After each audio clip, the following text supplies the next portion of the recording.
The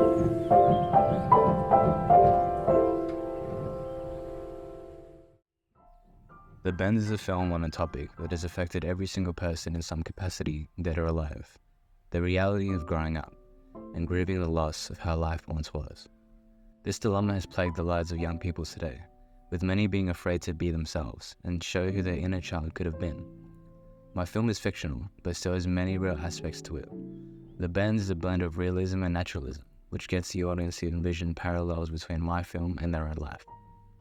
Realism in my film. To define its genre, realism in film is a reflection of the world around us. Cinematic realism is grounded in its basis of objective truths, or through the narratives that carry out in the film. The Bend is a dramatic representation of how life is for many young people throughout human history, portraying the emotions carried out internally through many visual techniques. Naturalism in my film. Naturalism is very similar to realism in terms of its similarities to the real world.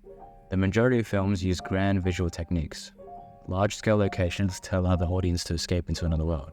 However, naturalist films blur the lines between reality and film, so that the audience experiences the film as authentically as we experience reality.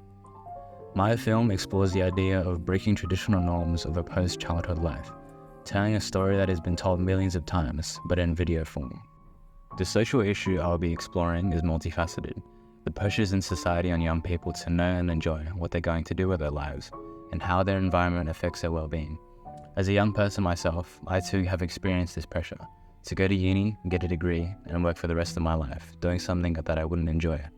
However, I broke these societal and environmental pressures, and I'm doing something that I am enjoying, something that my 8-year-old self will be proud of. However, for many young people today, these pressures are still ongoing, either parental or societal.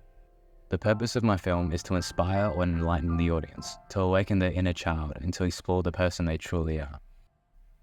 The key motif I'll be using in my film is auditorial. Whenever a character experiences a daydream or flashback, dream core music will start to play, along with sounds of nature. For example, Parfum de Toi by Ishiko Ayoba. This will help to symbolize the state of dreaming the protagonist is in, as if in a trance, being transported back to a normal place. In the film, there will be use of grandiose daydreams or scenarios the individual thinks of.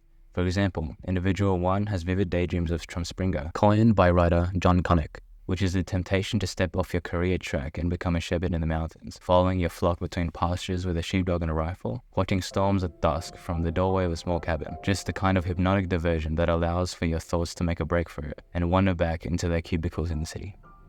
As the film develops, there will be many shots as mentioned previously, with some being more profound than the last, which is inspired by A24 and their grotesque scenes.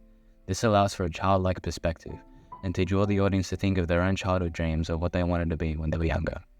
A film I'll be drawing heavy inspiration from is Manchester by the Sea, not wholly in terms of its depiction of grief as a human, but also through its visual techniques such as its simple cinematography. Throughout the film, the DOP used static shots of the New England location with the protagonist, shots of the landscape, its natural surroundings, etc. Stream of consciousness. Manchester by the Sea is a non-linear film, switching between present shots and flashbacks of his traumatic experiences. In my film, the protagonist will experience times where they'll be infatuated with their thoughts or their daydreams. Its portrayal of emotions. The film's absence of grand visual techniques allow for a more realistic depiction of their emotions. My film will incorporate this throughout. The Bend is a film that will hopefully touch the lives of those who watch it, whether through the visual techniques that will be used or through the film's overall message. My hope is that the film will inspire those struggling with this issue, no matter your age or background. Just be your own person. Live life the way you want to live. Make the kid you've lost be part of who you are again.